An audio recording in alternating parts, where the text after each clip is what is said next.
El derrocamiento de Rojas Pinilla dio paso a una nueva era de reconciliación política y paz doméstica que favorecería el rápido desarrollo social y económico de Colombia.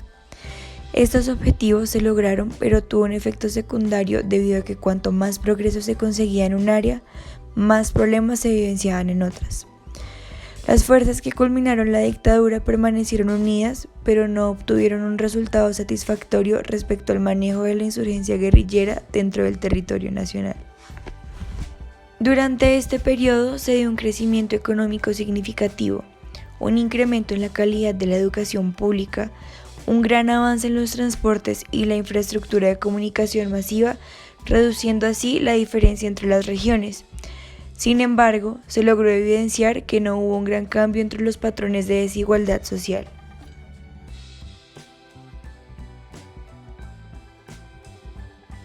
La junta militar que reemplazó a Gustavo Rojas Pinilla en mayo de 1957 fue exclusivamente transitoria y permaneció en el poder lo suficiente para que bajo un nuevo conjunto de disposiciones, diseñado especialmente para evitar el regreso de la violencia entre los partidos que había afectado a la nación, se eligiera un nuevo gobierno civil. Estas reglas fueron ideadas por los dirigentes de los dos partidos tradicionales y fueron aprobadas por los ciudadanos en un plebiscito popular, sentando así los cimientos para el régimen de coalición bipartidista más conocido como el Frente Nacional. En esta se estableció que los partidos conservador y liberal compartían igualitariamente todos los cargos y se alternarían en la presidencia.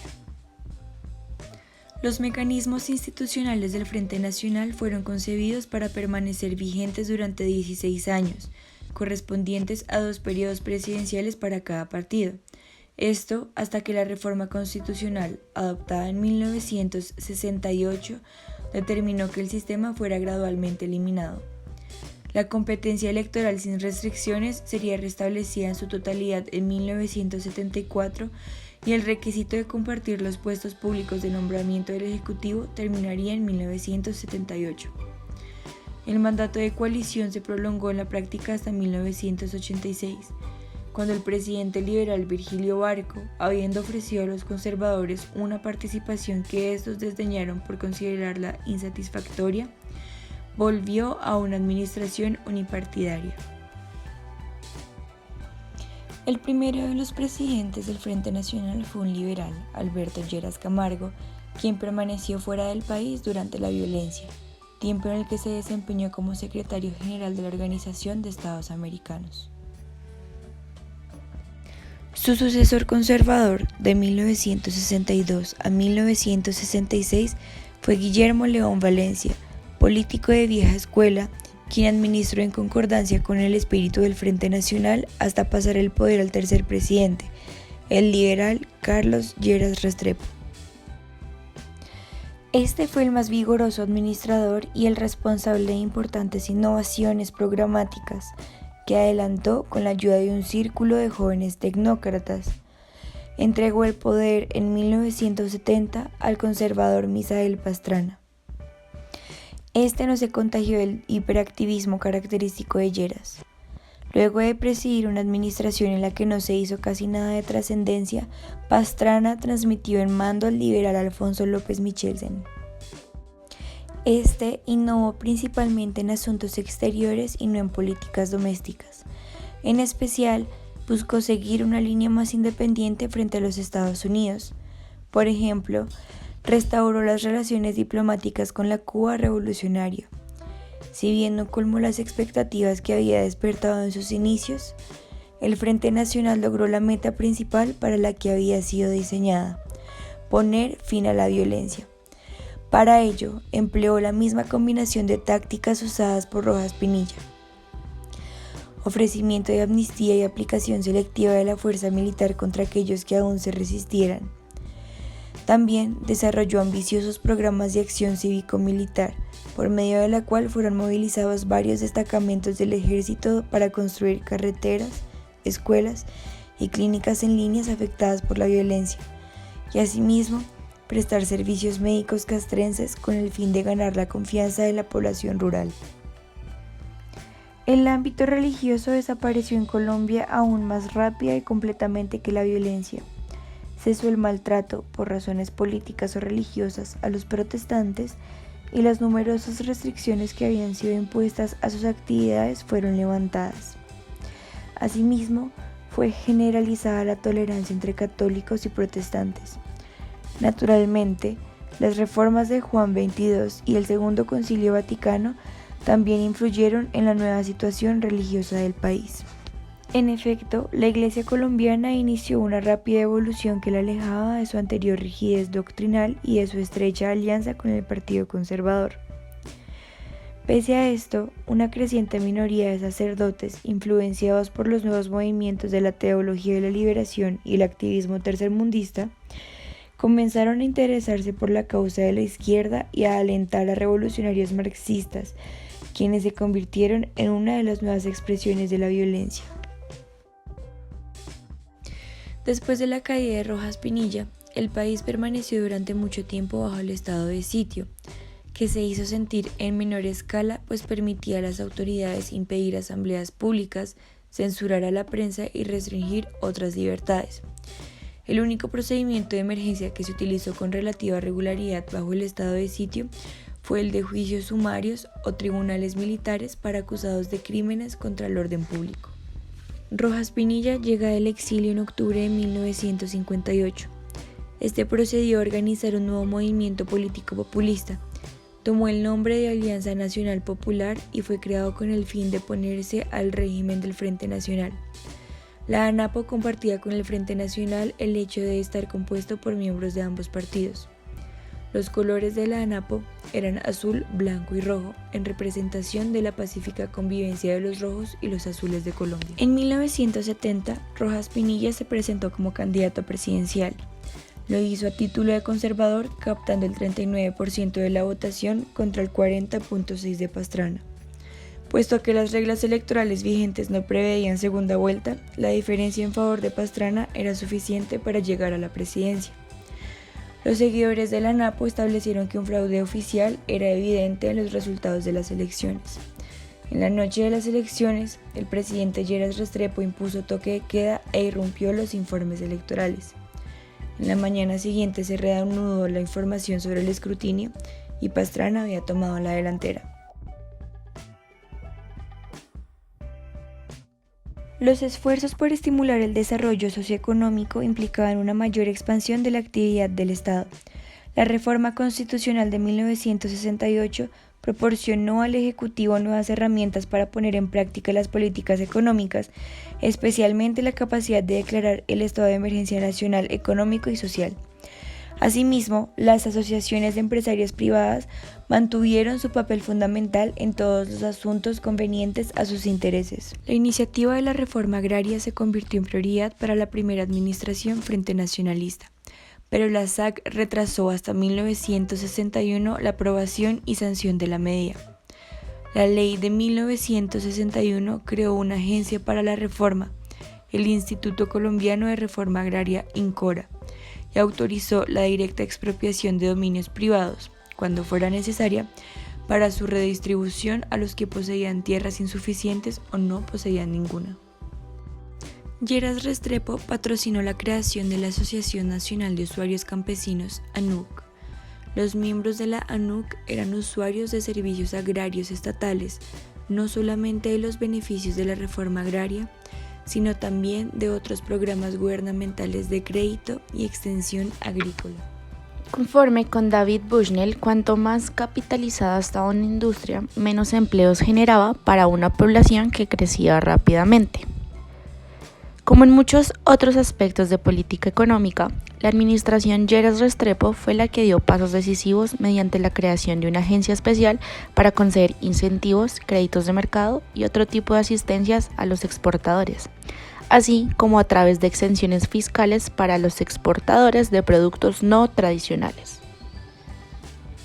Esto fue muy exitoso, pues el valor de las exportaciones no tradicionales se duplicó entre 1967 y 1971. El éxito más notable fue de las exportaciones de flores, que hoy en día ocupan el segundo lugar a la escala mundial después de las flores holandesas. Ubicadas principalmente en los alrededores de Bogotá, las empresas de floricultura aprovecharon el suelo fértil, el clima propicio durante todo el año y el intenso tráfico aéreo de la capital para enviar flores frescas a los mercados internacionales.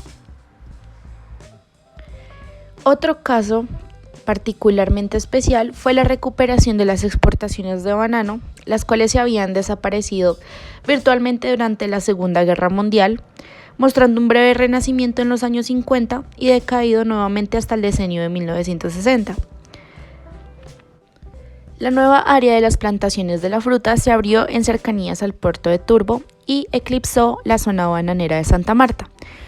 La United Fruit Company se vio involucrada en el desarrollo de esta área, pero solamente como exportadora, no como productora, y en asociación con inversionistas privados colombianos y organismos gubernamentales.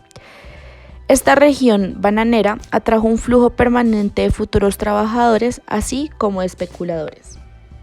Sumado a estos estímulos a las exportaciones, Lleras Restrepo, en 1969, suscribió el Pacto Andino, en el cual se creó un mercado común limitado entre los países occidentales de América del Sur, desde Colombia hasta Chile. Es bastante importante también resaltar que en 1967, Lleras Restrepo instituyó un sistema de mini devaluaciones continuas orientadas al mantenimiento del valor del cambio del peso, siempre de acuerdo con su valor intrínseco en los mercados mundiales. Este sistema se mantuvo desde entonces hasta la virtual liberación del cambio que trajo consigo la apertura económica de los años 90, y desde 1967 Colombia no ha sufrido de las devaluaciones masivas que han afectado a las economías de otros países latinoamericanos. En el marco de la política social también tuvieron lugar varios adelantos. Por un lado, el sistema de cajas de compensación familiar, introducido en 1962, suministró un amplio rango de beneficios suplementarios que cubren desde los subsidios educacionales y de salud hasta las vacaciones baratas para los empleados de organizaciones afiliadas. Este programa benefició principalmente a los oficinistas y obreros de mejores salarios, pero su cubrimiento se ha expandido gradualmente. Los servicios de seguro social también crecieron, aunque solamente llegaban aproximadamente un tercio de los empleados del sector privado. En el campo de la educación, considerado ingrediente fundamental para el desarrollo económico y una mayor igualdad social, el progreso es todavía más notorio. En el momento de la caída de Rojas Pinilla, entre el 60 y el 65% de niños asistía a la escuela primaria y alrededor de un 15%, en su mayoría rural, no tenía ningún acceso a la educación. En 1964 el presupuesto asignaba un 14% a la educación y para 1978 el porcentaje había llegado casi al 20%, lo cual reflejaba el hecho de que el gobierno nacional había asumido estas responsabilidades que antes recalaban sobre los departamentos. El resultado de esto fue un incremento significativo de la población escolar. En 1975, el total de estudiantes entre 7 y 13 años de edad matriculados constituía un mayor porcentaje. El progreso en la superación de las deficiencias de la educación nacional podría haber sido mucho más rápido si el sistema docente no se hubiera visto saturado por el veloz crecimiento demográfico. En el decenio de 1960, Colombia experimentó un aumento demográfico del 3.2 anual. La velocidad de este crecimiento creó otros desafíos, además de la sobrecarga de las escuelas públicas, desde la prestación de todo tipo de servicio hasta la creación de oportunidades laborales. Los gobernantes del país eran conscientes del problema y procedieron a enfrentarlo a través del apoyo oficial y sistemático a instituciones de planeación familiar. En realidad, estas promovían un uso más amplio de métodos anticonceptivos artificiales, aunque no se destacaran su importancia y necesidad debido a la oposición abierta a dichas prácticas por parte de la Iglesia. La ANAPO también se opuso. De igual manera lo hizo la izquierda por considerar que el control poblacional era algo que los Estados Unidos imponían a los países latinoamericanos. Una población que poco a poco se convertía en urbana y dejaba de ser rural ya no necesitaba más niños para trabajar en la finca, como era el caso de la tradicional familia campesina. El crecimiento económico en sí también ofreció más oportunidades laborales fuera del hogar para las mujeres, quienes comenzaban a expresar su preferencia por